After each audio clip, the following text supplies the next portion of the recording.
नमस्कार.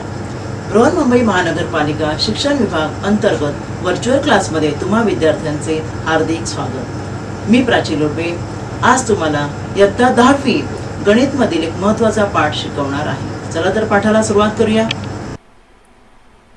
आज आपण इयत्ता 10वी गणित भाग 2 मधील एक महत्त्वाचे प्रकरण ते म्हणजे वर्तुळ याचा पुढील भाग पाहणार आहोत.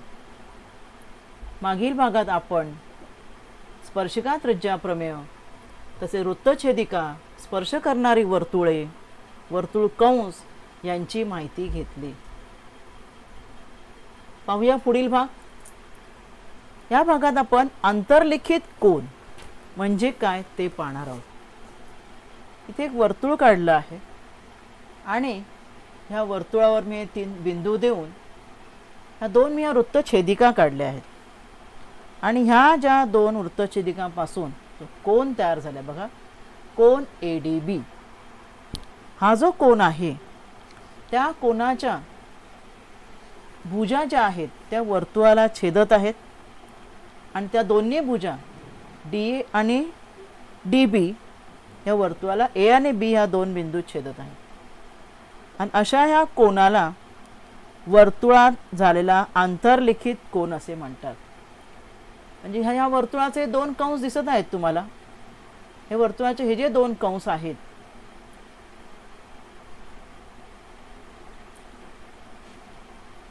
वर्तुळाचे 2 तुम्हाला कंस दिसत असतील बघा. हा मोठा कंस दिसतो तुम्हाला ADB आणि एक छोटा कंस आहे. तर हा मोठा कंस पाहायचा. ह्या मोठ्या कंसाच्या आत हा कोन आहे आणि मोठ्या कंसाच्या आत हा कोन आहे त्यामुळे त्याला आंतरलिखित कोन असे म्हणतात. ते माहिती वाचूया आपण. त्याचे केंद्र O असलेले वर्तुळ आहे आणि ह्या वर्तुळामध्ये कोन ADB आहे ज्याचा D हा शिरोबिंदू वर्तुळावर आहे आणि कोनाच्या भुजा जेव्हा त्या वर्तुळाला छेदतात तेव्हा तो कोन वर्तुळात आहे म्हणून त्याला आंतरलिखित केलेला कोन असे म्हणतात. हा बघा, हा जो आहे आकृतीमध्ये निळ्या रंगाने मी दाखवलेला तो कंस आहे. ते कंसाच्या आत कोन ADB हा आंतरलिखित कोन आहे. आता आंतरखंडित कंस म्हणजे काय? आंतरलिखित कोन तुम्हाला कळला. आंतरलिखित कोन हा कंसाच्या आत. हा बघा, ह्या कंसाच्या आत हा कोन आहे. मग कोनाच्या आत कंस आहे ना छोटा. कोनाच्या आत हा छोटा कंस आहे. मग हा जो कोनाच्या आत जो छोटा कंस आहे त्याला म्हणायचं आंतरखंडित कंस. दोन्ही शब्दातला फरक तुम्हाला कळला असेल. इन्स्क्राइब अँगल कंसाच्या आत आणि इंटरसेप्टेड आर्क म्हणजे त्या कोनाच्या आतमध्ये असलेला हा कंस आहे बघा. हा पहा, हा आहे आंतरखंडित कंस. त्रिकोण ABC कोन ABCच्या अंतर्भागात येणारा वर्तुळ कंसाला कोन ABC ने अंतरखंडित केलेला कंस म्हणतात. म्हणजे कोन ABCच्या अंतर्भागात येणारा हा जो कंस आहे छोटा त्याला आंतरखंडित केलेला कंस असे म्हणतात. आणि त्या आंतरखंडित कंसाचे जे अंत्यबिंदू जे आहेत ते वर्तुळ व कोन यांचे छेदनबिंदू आहेत बघा. आंतरखंडित कंसाचे ते अंत्यबिंदू काय आहेत बघा. A आणि C आहेत ना. ते वर्तुळ आणि कोन ह्या दोघांचा छेदनबिंदू आहेत. A आणि C हे कोनाचेही 2 बिंदू आहेत जे वर्तुळाला छेदलेले आहेत. या ठिकाणी हा आंतरखंडित कंस आहे. आंतरखंडित कंसाचे 2 महत्त्वाचे मुद्दे लक्षात ठेवा. त्याचे अंत्यबिंदू हे वर्तुळ आणि कोन यांचे छेदनबिंदू असले पाहिजेत आणि कोनाच्या प्रत्येक बाजूवर कंसाचा एक बिंदू असणे आवश्यक आहे. म्हणजे कोनाच्या प्रत्येक बाजूवर, कोनाची बाजू ही आहे तिच्यावर कंसाचा हा बिंदू आहे आणि ह्या कंसाचा दुसरा बिंदू कोनाच्या दुसऱ्या बाजूवर आहे. तरच त्याला आंतरखंडित कंस असे म्हणता येईल. आपण समजा अशी आकृती काढली. समजा इथे मी एक आकृती तुम्हाला काढून दाखवते. ह्या आकृतीमध्ये पहा, इथे खाली आपण काढूया आकृती. इथे मी हा कोन असा काढला. इथे एक मी काढली छेदिका आणि ही मी बाहेर काढली आहे बघा. हा कोन झालेला आहे बरोबर ना. पण तो आंतरखंडित कंस कोन हा जो कंस आहे याच्या आतला त्याला आंतरखंडित कंस म्हणता येणार नाही. कारण एकच बिंदू कोनाच्या प्रत्येक बाजूवर पाहिजे. मग ह्या बाजूवरच आहे, दुसऱ्या बाजूवर बिंदू येत नाहीये. ती बाजू पूर्ण बाहेर आहे. त्यामुळे तो एक भुजा कंसाचा पूर्ण बाहेर आहे कंसाच्या आणि म्हणून तो आंतरखंडित कंस असणार नाही. आता आपण पुढे पाहणार आहोत आंतरलिखित कोनाचं प्रमेय, इन्स्क्राइब अँगल थेरम. फार महत्त्वाचं प्रमेय आहे. प्रमेय असं आहे की वर्तुळात आंतरलिखित केलेल्या कोनाचं माप, म्हणजे जो आंतरलिखित कोन आणि आंतरखंडित कंस आपण पाहिला आता, त्या आंतरलिखित केलेल्या कोनाचं माप हे त्याने आंतरखंडित केलेल्या कंसाचे मापाच्या निम्मे असते. म्हणजे काय पाहूया आपण आकृती. ह्या आकृतीमध्ये कोन कोन BAC हा आंतरलिखित कोन आहे आणि BC हा आंतरखंडित कंस आहे. बघा हा, बरोबर ना. BDC म्हणूया आपण, फक्त BC नाही, BDC. तर ह्या प्रमेयानुसार कोन BAC चं माप म्हणजे मेजर कोन BAC बरोबर किती असणार आहे, BDC हा जो कंस आहे कंसाच्या निम्मे. म्हणजे कोन BAC बरोबर हाफ ऑफ मेजर कंस BDC. म्हणजे ह्या कोनाचं माप जे आहे, कोनाचं माप BAC चं माप कंसाच्या निम्मे असणार आहे. केंद्रीय कोनाचा नियम वेगळा आहे. केंद्रीय कोनात आपण काय शिकलो, केंद्रीय कोनाचे आणि कंसाचे माप समान असतं. पण आंतरलिखित कोन आणि आंतरखंडित कंस याचा नियम फार महत्त्वाचा आहे की कोनाचे माप कंसाच्या निम्मे. उदाहरण आपण पाहूया. समजा कंसाचं माप 100 अंश असेल तर आंतरलिखित कोनाचे माप 50 अंश असणार आहे. हा एक फार महत्त्वाचा नियम आहे, प्रमेय आहे आंतरलिखित कोनाचं. पुढील भाग आपण पाहणार आहोत या आंतरलिखित कोनाच्या प्रमेयाची काही उपप्रमेय आहेत जी फार महत्त्वाची आहेत. करोलरीज ऑफ इन्स्क्राइब अँगल थेरम. काय प्रमेय आहेत ती पाहूया. त्यातलं पहिलं प्रमेय आहे एकाच कंसात आंतरलिखित झालेले सर्व कोन एकरूप असतात. आता आपल्याला कळलं की आंतरलिखित कोन जो आहे त्याचं माप कंसाच्या निम्मे असतं, हे मुख्य प्रमेय. आणि एकाच कंसात समजा आता 2 आंतरलिखित कोन असतील, अशा प्रकारे हा तुमचं वर्तुळ आहे आणि त्यामध्ये मी 2 कंस काढत आहे. बघा आता 2 कोन काढत आहे. पहा, कोन BAC एक आहे आणि हा दुसरा मी काढलेला आहे कोन BQC. कोन काय काढलेला आहे मी, BQC. आणि दोघांमध्ये एकच कंस आंतरखंडित झालेला आहे बघा, BDC. बरोबर. त्यामुळे साहजिकच ह्या दोन्ही कोनांचं माप समान असणार आहे. पाहूया आपण कसं. समजा या ठिकाणी मेजर कंस आपण पाहूया किती असेल ते. मेजर कंस किंवा आपण मेजर कोन पहिला घेऊया आपण BAC. मेजर कोन BAC किती असणार आहे. आता आंतरलिखित कोनाचं आपण प्रमेय पाहिलं त्याप्रमाणे हाफ ऑफ मेजर कंस BDC. बरोबर, BDC च्या निम्मे असणार आहे. दुसरा वाक्य आपण काय लिहू शकतो, मेजर कोन दुसरा पण कोन एक आहे की तो त्यामध्ये अंतर्लिखित झालेला आहे, तो म्हणजे BQC. त्याचं माप सुद्धा हाफ ऑफ मेजर M येणार. हाफ ऑफ मेजर कंस BDC असणार आहे, कारण दोघांमध्ये एकच कंस आंतरखंडित झालेला आहे. त्यामुळे हे जर आपण विधान 1 घेतलं आणि विधान 2 घेतलं तर दोघांमध्ये कंस सारखाच आहे, उजवी बाजू समान, म्हणून त्यांची डावी बाजू पण समान. म्हणून मेजर कंस BAC आणि मेजर कोन BAC व मेजर कोन BQC समान मापाचे असणार आहेत. आणि कोन समान मापाचे म्हणजेच काय, हे मेजर म्हणजे माप, म्हणजेच काय, कोन BAC व कोन BQC दोन्ही एकरूप असणार आहेत. माप समान म्हणजेच कोन सुद्धा एकरूप. हे पहिलं उपप्रमेय अंतर्लिखित कोनाचं. पाहूया दुसरा उपप्रमेय अंतर्लिखित कोनाचं. दुसरा उपप्रमेय असं आहे की अर्धवर्तुळात अंतर्लिखित केलेला कोन. आता अर्धवर्तुळ तुम्हाला माहीतच आहे. अर्धवर्तुळामध्ये जेव्हा अंतर्लिखित कोन होतो, अर्धवर्तुळ म्हणजे व्यासाची 2 टोकं त्या कोनाचे 2 बिंदू असतील. कोनाचे जे 2 बिंदू असतात, अंत्यबिंदू, की जे त्या वर्तुळाला जे छेदणारे बिंदू आपण म्हणू, ते व्यासाची 2 टोकं आहेत. आणि त्यामध्ये झालेला जो कोन आहे हा कोन काटकोन असणार आहे. हे एक दुसरा उपप्रमेय आहे. पाहूया आपण प्रमेय कसं आपण ते सिद्ध करू शकतो. इथे आपण पाहूया मेजर कोन BAC. आपल्याला माहिती आहे मेजर कोन BAC हा कसा असणार आहे, हाफ ऑफ मेजर कंस आता त्याच्यामध्ये आंतरखंडित झालेला कंस, या कोनामध्ये आंतरखंडित झालेला हा कंस आहे बघा, BDC बरोबर. मेजर कंस BDC म्हणजे कोनाचं माप, कारण तो आंतरलिखित कोन आहे पण त्याचं माप कंसापेक्षा निम्मे असणार आहे. परंतु मेजर कंस जो आहे किंवा कंस BDC अर्धवर्तुळ आहे बरोबर, अर्धवर्तुळ आहे, त्यामुळे BDCचं माप किती असणार आहे, अर्धवर्तुळाचं माप किती असतं 180 अंश. म्हणून मेजर कोन BACचं माप किती असणार आहे, हाफ ऑफ कंस BDCचं माप आहे 180, त्यामुळे आपण इथे 180 ने गुणू, भाग दिल्यावर 92 18 0, म्हणून मेजर कोन BAC किती आलं बघा 90 अंश आलाय. म्हणजे अर्धवर्तुळामध्ये जेव्हा कोन असतो तेव्हा त्याचं माप 90 अंश असतं. हे आपण अंतर्लिखित कोनाचं उपप्रमेय पाहिलेलं आहे. पुढे आपण पाहणार आहोत पुढचा महत्त्वाचा भाग चक्रीय चौकोन.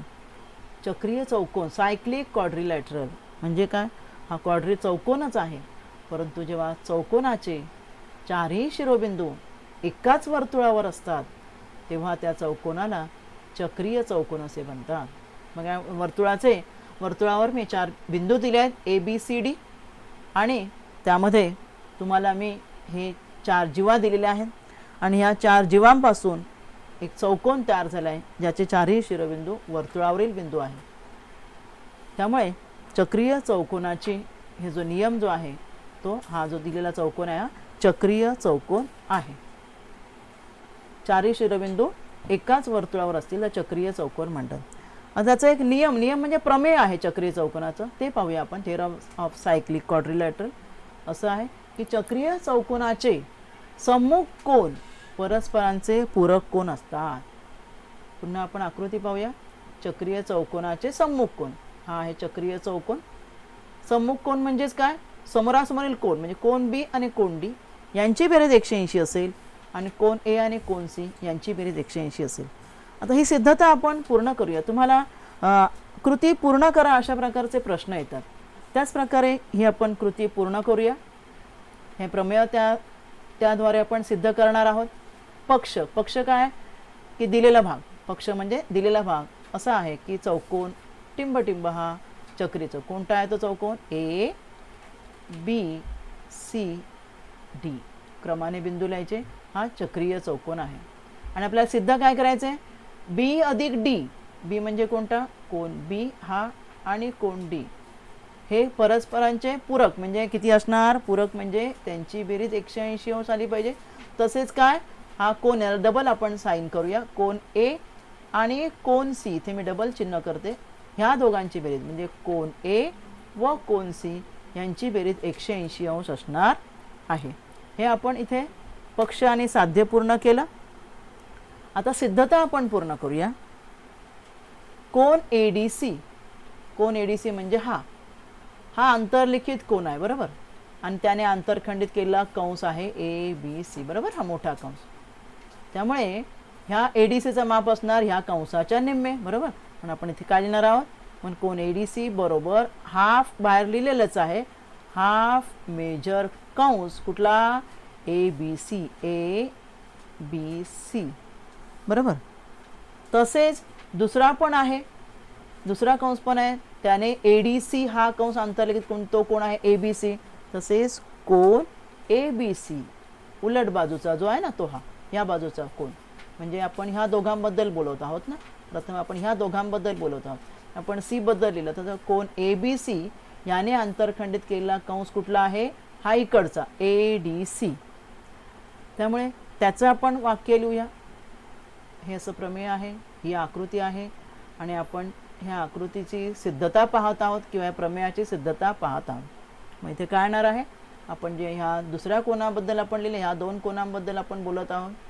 त्यामुळे हा आणि हा ADCच्या निम्मा कुठला, कोन ABC. तर मी इथे येणार आहे कोन ABC हा ADCच्या निम्मा आहे. मग आता आपण काय करूया, ह्या दोघांची बेरीज करूया. ADC इकडचा ह्या बाजूचा आणि दुसरा कोन ABC त्याच्या समोरचा, ह्या दोघांची बेरीज म्हणजे त्यांच्या कंसांची बेरीज. हाफ ऑफ मेजर कंस, मेजर कंस एकच शब्द मी लिहिते ABC अधिक ADC. बघा ABC म्हणजे हा इकडचा कंस आणि ADC म्हणजे हा इकडचा कंस, यांची बेरीज. विधान 1 आणि 2 वरून हाफ आपण कंसाच्या बाहेर काढलं तर कंसात काय येणार आहे, मेजर कंस ABC अधिक ADC. आता कंस ABC हा अर्धा आणि कंस ADC हे दोन्ही मिळून पूर्ण वर्तुळ झालं ना, आणि पूर्ण वर्तुळाचं माप 360 अंश आहे, पूर्ण वर्तुळ होते. मग आपण 1/2 गुणिले 360 म्हणजे आपल्याला काय उत्तर आलेलं आहे, 180 अंश आलेलं आहे. म्हणजे आपण दाखवलं की कोन ADC आणि कोन म्हणजे कोन D आणि हा B हे दोन, ह्या दोघांची बेरीज 180 अंश हे आपण दाखवलं. त्याचप्रमाणे उरलेले दोन कोन A आणि C हे सुद्धा आपण यांची सुद्धा बेरीज 180 अंश आपण सिद्ध करू शकतो. हे सुद्धा एकमेकांचे पूरक कोन आहेत. अशा प्रकारे तुम्हाला कृती पूर्ण करायचे प्रश्न येतात, त्यामध्ये अगदी अचूक उत्तर लिहिणं आवश्यक आहे. आता ह्या चक्रीय चौकोनाचा उपप्रमेय पाहूया, corollary of cyclic quadrilateral theorem. चक्रीय चौकोनाचा उपप्रमेय असं आहे की चक्रीय चौकोनाचा बाह्य कोन त्याच्या संलग्न कोनाच्या सम्मुख कोनाशी एकरूप असतो. चक्रीय चौकोनाच्या कुठल्याही कोनाचा जर बाह्य कोन घेतला, पाहूया आपण, तर बाह्य कोन जो आहे बघा, या ठिकाणी मी हा बाह्य कोन दाखवलाय. हा बाह्य कोन त्याच्या संलग्न जो सोडून तो नाही, त्याच्या समोर जो आहे हा मी ते लाल केल्या बघा, त्याच्याशी एकरूप असणार आहे. कसा काय पाहूया आपण. तुम्हाला रेषेजवळील कोनांचं नियम माहिती आहे. समजा ह्या कोनाचं माप आपण घेऊया 80 अंश. आपण पाहूया हे सिद्धता कशी होणार. कोन DCA, कोन काय आहे, बाहेरचा जो बाह्य कोन आहे DC, आणि आपण DC आणि आपण एक बिंदू घेऊया E. समजा DC हा बाहेर, मी इथे बिंदू लिहिला नाही आहे, इथे समजा बिंदू E आहे. हा ह्या चक्रीय चौकोनाचा बाह्य कोन आहे. असे चारही टोकांजवळ बाह्य कोन होतील. आपण एकाच बद्दल विचार करू. ह्याचं माप समजा मी तुम्हाला दिलेलं आहे, कोन DC ईचं माप दिलेलं आहे, मेजर कोन DC बरोबर समजा 80 अंश दिलेला आहे. आता हा जो इकडचा चक्रीय चौकोनाचा आतला कोन जो आहे तो त्याच्याशी संलग्न कोन आहे, त्यांना रेषीय जोडीतील कोन म्हणतात. तर रेषीय जोडीतील कोनांची बेरीज किती असते, रेषीय जोडीतील कोन, रेषीय जोडीतील कोनांची बेरीज, रेषीय जोडीतील कोन, रेषीय जोडीतील कोनांची बेरीज ही 180 अंश असते. आणि म्हणून त्यामुळे काय होणार आहे, म्हणून मेजर कोन हा जो आतला आहे BCD म्हणू आपण त्याला, मेजर कोन BCD बरोबर असणार आहे किती, बाहेरचा 180 आहे ना, सॉरी 80 आहे, तर मी 180 मधून आपण 80 वजा करायचं आहे, त्यामुळे तो कोण येणार आहे 100 अंश. बरोबर. आता मला हा कोन 100 अंश मिळाला. बरोबर, हा कंस मला 100 अंश मिळाला. आता आपण चक्रीय चौकोनाचा नियम पाहिला की समोरासमोरील कोन सम्मुख कोन पूरक असतात. त्यामुळे जो वरचा कोन जो आहे मेजर कोन BAD तो किती असणार आहे, पूरक असल्यामुळे त्याचं माप आपण काढूया. आता त्यांची बेरीज 180, त्यामुळे 180 मधून हा 100 कळल्यामुळे मी तो 100 वजा करते. किती माप आलं बघा, 80 अंश आलं ह्या कोनाचा पूरक कोन, चक्रीय चौकोनाचा आतला कोन. आता पहा तुम्ही, हा कोन A आणि बाहेरचा कोन बाह्य कोन, ह्या दोघांची माप समान आहेत की नाही. म्हणजे याचवरून सिद्ध होतं की बाह्य कोनाचे माप हे संलग्न कोनाच्या समोरील कोन जो आहे त्याच्याशी एकरूप असतं. आता आपण चक्रीय चौकोनाच्या आधारित आता आणि अंतर्लिखित कोन आपण जे पाहिलं त्यावर आधारित काही उदाहरणं पाहूया. हे पहिलं पुस्तकातलं सोडवलेलं उदाहरण पाहूया आपण. की उदाहरण दिलेलं आहे की जीवा LM आणि जीवा LN दोन जीवा आहेत, ह्या एकरूप जीवा आहेत. कोन L 35 आहे, तर मेजर कंस MN किती व LN किती. म्हणजे MN हा जो कंस आहे जो खालचा तो विचारला आहे, आणि कंस LN म्हणजे हा कंस विचारला आहे. पहिलं बघा, कोन L बरोबर हाफ ऑफ कंस MN बरोबर, अंतर्लिखित कोन आहे त्याच्या आतील आंतरखंडित कंस आहे MN, आणि त्यामुळे त्याचं माप किती असणार आहे, कोणाचं माप L 35 आहे, त्यामुळे कंसाचं माप MNचं माप असणार आहे 70. एक उत्तर आपल्याला मिळालं. दुसरा भाग काय, तर कंस MLN पूर्ण MLN तर आता काढूया आपण. आपल्याला कंस LN विचारलाय बरोबर, LN म्हणजे हा विचारलाय. तर पूर्ण MLN आपण कंस काढू शकतो. पूर्ण वर्तुळाचं माप 360 आहे, त्यामुळे आपल्याला हा जो कळलेला आहे तो आपण वजा करूया त्यातून. इथे बघा वजा केलं त्यामुळे 290 आलं. हा कोण किती आला आहे? पूर्ण MLN हा मोठा जो आहे, म्हणजे हा तुकडा सोडून, हा जो तुकडा आहे तो सोडून उरलेला आपल्याला 290. आता आपण एक शिकलो अजून, एकरूप जीवाची संगत असलेले कंस एकरूप असतात, त्यामुळे ह्या दोन जीवा एकरूप असल्यामुळे दोन्ही कंस हे एकरूप असणार आहेत. बरोबर. आता त्यांचे दोन समान भाग झाले याचा अर्थ मग एकूण त्याचं माप 290 आहे. पहा इथे एकूण आता आपण कळलं ना, त्याचं पूर्ण माप 290 आहे. त्यामुळे LM आणि LN हे दोन्ही कंस समान असणार आहेत आणि त्यांची बेरीज आहे 290. कंसांची बेरीज, आपण बेरजेचा नियम पाहिला. आणि म्हणून आपण काय करणार आहोत? आता 290ला 2ने भागणार आहोत. पहा तेच उदाहरण मी पुढे कंटिन्यू केलं आहे. 290ला मी काय केलं बघा, दोघांची समान मापं काढण्यासाठी या दोघांची मला बेरीज माहीत आहे. पूर्ण मला किती मला माहीत आहे, 290 आहे. आणि म्हणून मी 290ला 2ने भागलं, कारण दोन्ही जीवा एकरूप असल्यामुळे 145 अंश मला उत्तर आलेलं आहे. हां, 145 2M आलं आणि त्यामुळे मेजर कोन M किती असणार आहे? 145 भागिले 2. 145 भागिले 2 हे त्याचं उत्तर येणार आहे, कोन M. म्हणजे आपण काय करू शकतो? आपल्याला उत्तर आलेलं आहे म्हणजे आपल्याला हे उत्तर आलेलं आहे, हा दुसरा भाग दिलेला आहे. म्हणजे दुसऱ्या प्रकारे आपण कसं काढू शकतो? उत्तर आपल्याला ह्या कोणाचं आलेलं आहे 145 अंश. दुसरा भाग असा दाखवला मी. दुसरा तुम्ही कशा प्रकारे करू शकता? तर जीवा LM आणि MN ह्या दोन्ही एकरूप आहेत. हा समभुज त्रिकोण आहे, बरोबर ना, समद्विभुज सॉरी, हे दोन्ही करून म्हणजे आपण दुसरा पर्याय सुद्धा वापरू शकतो. त्रिकोणात 3 कोणांची बेरीज 180 अंश असते. मग हा कोण 35 आहे, मग उरलेले दोन किती असतील? 180 मधून 35 मी वजा केले 145, बरोबर. मग ह्या दोघांची बेरीज येणार 145 भागिले 2, बरोबर ना. त्यामुळे कोण M असणार आहे 145 भागिले 2 आणि कोण M च्या दुप्पट असणार आहे कंस LN, बरोबर ना. त्यामुळे कंस LN जो आहे तो किती असणार आहे? 145 भागिले 2च्या दुप्पट. त्यामुळे कंसाचं माप दुप्पट असतं ना कोणाच्या, आणि त्यामुळे उत्तर येणार आहे 125. म्हणजे या पद्धतीने सुद्धा आपल्याला तेच उत्तर आलेलं आहे. पुढे अजून आपण काही उदाहरणं सोडवणार आहोत. हे उदाहरण तुमच्या सराव संच 3.4 मधील उदाहरण आहे. पहा सराव संच 3.4 मध्ये काय उदाहरण आहे बघा. चक्रीय चौकोन दिलेला आहे MRPN आणि ह्या चक्रीय चौकोनामध्ये इथे आपण चौकोन काढूया. नावं दिलेत मी MRPN. दोन कोन दिलेत त्याचे, कोन R दिलेला आहे आणि कोन N सम्मुख कोन दिलेले आहे. कोण दिले आहेत बघा, बैजिक राशी रूपात दिलेले आहेत कोन R व कोन N. तर त्यांची मापं काढा म्हटले. तर आपल्याला नियम आहे सम्मुख चक्रीय चौकोनाचा काय, सम्मुख कोन कसे असतात? चक्रीय चौकोनाचे सम्मुख कोन परस्परांचे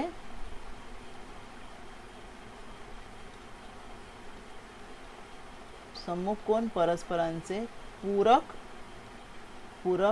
कोन असतात.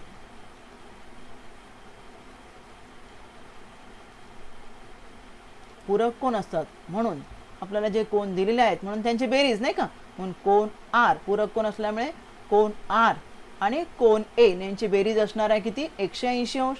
त्यामुळे इथे आपल्याला जे दिलेलं आहे त्यांची आपण बेरीज करूया. आपल्याला कोण दिले? 5x - 13 अधिक 4x अधिक 4 बरोबर 180 अंश, बरोबर. आपण बेरीज वजाबाकी करूया या ठिकाणी. 5x आणि 4x ची बेरीज होणार आहे 9x. 9x 9 आणि 4 13 वजा 13 अधिक 4 येणार आहे वजा 9 बरोबर 180 अंश. 9x वजा 9 बरोबर 180 अंश. आपण बाजू बदल करूया या ठिकाणी. 9x बरोबर 9x बरोबर 180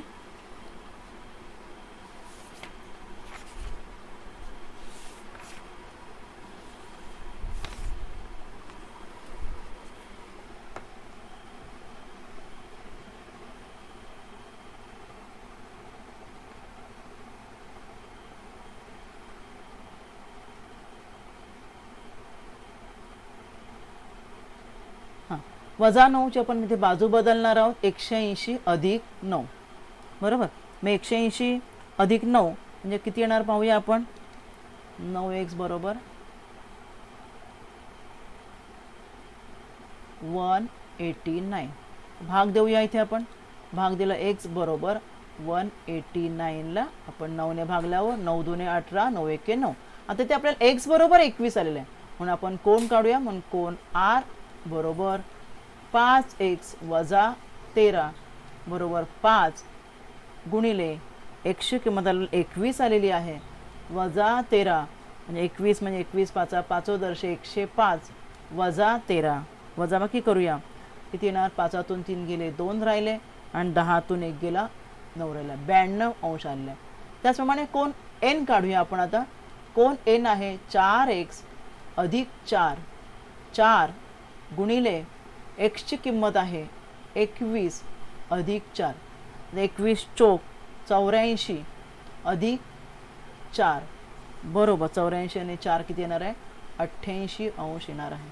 अशा प्रकारे इथे आपण हे दोन्ही r व n यांची मापं काढलेली आहेत.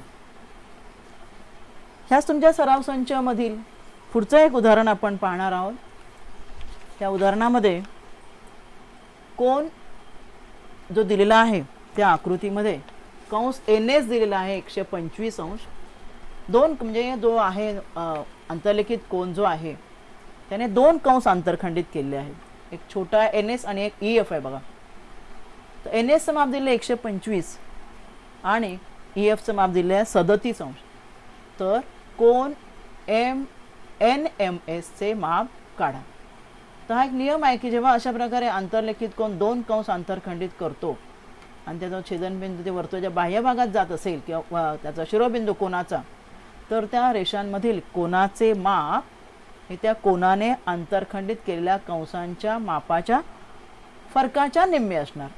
कोणाचे माप हे कंसाच्या निम्मेच असणार, परंतु इथे दोन कंस असल्यामुळे त्याचं माप फरकाच्या निम्मे. त्यामुळे कोण nms बरोबर काय असणार आहे हाफ ऑफ मेजर कंस, दोघांचा फरक काढायचा. मोठा कंस मेजर कंस ns वजा मेजर कंस ef ह्या दोघांची वजाबाकी करावी लागणार आहे आपल्याला. त्यामुळे हाफ इंटू मेजर कंस ns आहे 125 आणि ef आहे 37, त्यांची वजाबाकी करायची.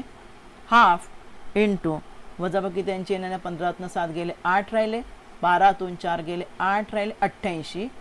2 ने भाग दिला 2 चौक 8 2 चौक 8 44 आपल्याला म्हणजेच कोण nms चं आपल्याला माप आलेलं आहे 44 डिग्री. हा एक महत्त्वाचा नियम लक्षात ठेवायचा. जेव्हा बाह्य बाजूला असेल शिरोबिंदू तर कंसांची वजाबाकी करून निम्मे करायचं आहे. आता जे मगाशी आपण जे पर्याययुक्त प्रश्न पाहिले होते त्यातलीच काही उदाहरणं आपण पाहूया. इथे एका वर्तुळाच्या केंद्रापासून 12.5 सेंटीमीटर अंतरावर 12.5 अंतरावर एका बिंदूतून काढलेल्या स्पर्शिका खंडाची लांबी 12 सेंटीमीटर आहे आणि तर त्या वर्तुळाचा व्यास किती असेल काढायचा आपल्याला. मग इथे हा स्पर्शी ही आहे तुम्हाला जो 12.5 अंतरावर दिलेला बिंदू, 12.5 अंतरावर एक बिंदू आहे म्हटलं. म्हणजे इथे हा बिंदू आहे, ठीक आहे. हा केंद्र आहे. केंद्रा पॉईंट पासून 12.5 अंतरावर हा बिंदू आहे. पुढे हा आहे स्पर्शिका खंड आणि व्यास आपल्याला विचारले आणि ही त्रिज्या आहे. तुम्हाला माहिती आहे पायथागोरस प्रमेयानुसार काय होतं, या ठिकाणी काटकोन त्रिकोण तयार होतं. आपल्याला पर्याय विचारलेले आहेत. मग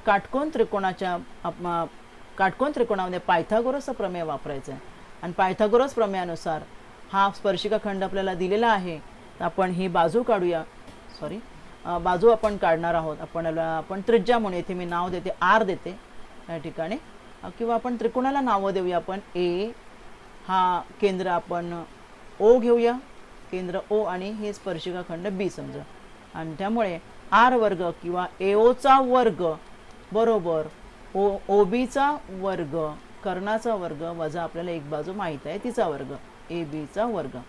तर OB चा वर्ग म्हणजे 12.5 चा वर्ग तुम्हाला करायचा आहे वजा AB चा वर्ग म्हणजे 12चा वर्ग. तर 12.5चा वर्ग करायचा आहे तुम्हाला. 5चा वर्ग 25 आणि 12 आणि 12च्या पुढची संख्या 13 यांचा गुणाकार 156. तर 156.25 आणि 12चा वर्ग आहे 144. वजाबाकी यांची येते वजाबाकी करा. वजाबाकी येते 12.25. आता 12.25 कोणाचा वर्ग आहे? AO बरोबर 25. तुम्हाला माहिती आहे वर्ग काढण्याचा जो नियम आहे त्या नियमात 25 ही संख्या आहे म्हणजे त्याचा वर्ग संख्येचे एकक स्थानी 5 असणार आहे. 12 म्हणजे एक संख्या आणि तिच्या पुढील संख्या 3 आणि 4 यांचा गुणाकार 12 आहे. त्यामुळे 3 चौक 12 3.5 आलं AO. AO म्हणजे काय आली आपल्याला? त्रिज्या आलेली आहे बरोबर ना. म्हणून आपल्याला विचारलाय व्यास. त्यामुळे व्यास काय असणार आहे? व्यास बरोबर 3.5 गुणिले 2 बरोबर 7. त्यामुळे आपलं ह्या ठिकाणी उत्तर काय आहे? मग ही पर्याय वजा जे आहेत ते मला सोडवल्याशिवाय उत्तर तुम्हाला कळणार नाही. त्यामुळे ते पर्याय आहे C. पुढे एक तुम्हाला उदाहरण दिलं. एकमेकांना बाहेरून स्पर्श करणारी 2 वर्तुळ आहेत. तर त्यांना सामायिक स्पर्शिका किती काढता येतील? अगदी सोपा प्रश्न आहे. बघा 2 वर्तुळांमध्ये सामायिक पाहिजे म्हणजे एक ही स्पर्शिका येईल. सॉरी मी अशी येणार ही स्पर्शिका. ही एक स्पर्शिका येईल. ही दुसरी स्पर्शिका येईल आणि ही मधून जाणारी ही एक तिसरी स्पर्शिका येईल. हे माऊसच्या क्लिकमुळे व्यवस्थित येणार नाहीये. म्हणजे एकूण किती स्पर्शिका येतील? 3 स्पर्शिका येतील. त्यामुळे तुमचा उत्तर आहे पर्याय क्रमांक 3. पुढे एक प्रश्न आहे पहा की केंद्र O असलेल्या हा वर्तुळाने कंस ACB आकृती मी काढले. हा एक कोन अंतर्लिखित केलेला आहे. मेजर कोन ACB. इथे मी तुम्हाला नावं दिलेत बघा AC आणि B. तो 65 आहे. तर कंस ACB किती? हे पर्याय दिले. आता कोन ACB आपल्याला माहिती आहे. कोन ACB दिलेला किती आहे? 65 अंश दिलेला आहे बरोबर. त्यामुळे आपण कंस हा जो कंस आहे त्याचं माप आपण काढूया. हा जो छोटा कंस आहे त्याचं माप काढूया.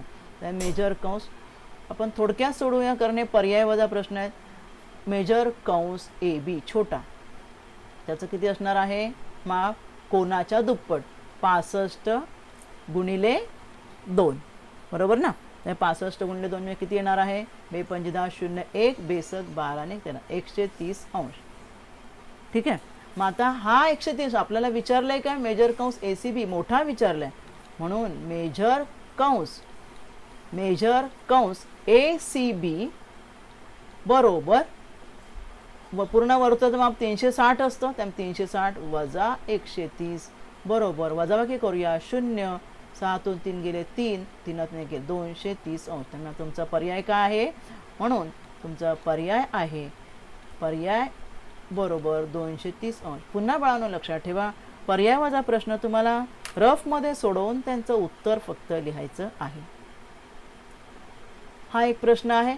सिद्धता दिलेली आहे. संकीर्णमधला प्रश्न 17वा आहे आणि रिकाम्या जागा तुम्हाला भरायच्या आहेत. शेजारी दिलेल्या आकृतीमध्ये 2 जीवा आहेत EF आणि GH. ह्या जीवा परस्परांना समांतर आहेत आणि समांतर आहे म्हटलंय आणि जीवा EG एकरूप जीवा FH म्हणजे ह्या ज्या 2 जीवा आहेत EG आणि FH ह्या एकरूप आहेत.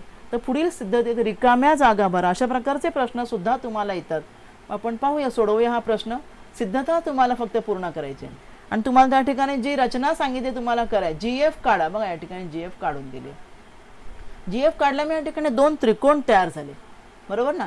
EFG आणि GFH आणि तुम्हाला दिसतंय की हे 2 समांतर आहेत EF आणि GH. त्यामुळे इथे तुम्हाला वितक्रम कोणांचा नियम माहित असेल की Z ज्या ठिकाणी होतो त्या ठिकाणी होणारे आंतरवितक्रम कोण एकरूप असतात. त्यामुळे कोण EFH शी एकरूप असणार FGH. कारण लिहायचे ते काय कारण? कारण हे वितक्रम कोण आहेत. वितक्रम कोण काय आहेत? वितक्रम कोण. हे तुमचं पहिलं विधान. त्यानंतर कोण EFGचं माप. कोण EFGचं माप आंतरलिखित कोणाप्रमाणे काय असणार आहे? EFGचं माप हे कोणा असणार आहे? ह्या कंसाच्या निम्मे बरोबर असणार आहे. हाफ ऑफ मेजर कंस मी फक्त क लिहिते EGच्या निम्मे असणार आहे. तसं FGचे माप FGH याचं माप असणार आहे ह्याच्या निम्मे FHच्या. हाफ कंस FH याच्या निम्मे असणार आहे. तर ही गाडी येणार आहे FH. बरोबर. आता मेजर कंस EG आणि दुसरा कुठला, ह्या 2 1 2 3 ह्या प्रमेयावरून, ह्या तिन्ही विधानावरून आपल्याला काय कळलं, कंस EG आणि दुसरा कुठला कंस, कंस मेजर कंस, इथे मी लिहिते मेजर कंस FH, हे दोन्ही समान असणार आहेत. का, कारण इथे आपण म्हटलं EFG आणि FG समान म्हटलं आपण हे दोघं. बरोबर. आता EFGचं माप आहे ह्या कंसाच्या निम्मे, FGHचं माप आहे ह्या कंसाच्या निम्मे, त्या अर्थी दोन्ही कंस सुद्धा समान झाले. आणि त्यामुळे जीवा EG एकरूप जीवा FH, ह्या दोन्ही कंस समान, त्यामुळे जीवा पण एकरूप झाल्या. का, कारण एकरूप कंस एकरूप झाले ना, त्यामुळे ह्या दोन जीवा काय आहेत, एकरूप कंसांच्या संगत जीवा. बरोबर ना, एकरूप कंसांच्या ह्या संगत जीवा आहेत आणि त्यामुळे ह्या दोन जीवा एकरूप आहेत हे आपण या ठिकाणी सिद्ध केले. अशा प्रकारे ह्या भागात आपण अंतर्लिखित कोनाचं प्रमेय, आंतरखंडित कंस म्हणजे काय हे पाहिलेलं आहे व चक्रीय चौकोनाची माहिती घेतलेली आहे. धन्यवाद. आज आपण या भागात इथेच थांबूया. माझा व्हिडिओ आवडला असेल तर लाईक करा, शेअर करा आणि असे अनेक एज्युकेशनल व्हिडिओ पाहण्यासाठी MCGL व्हर्च्युअलच्या चॅनेलला सबस्क्राईब करा. धन्यवाद.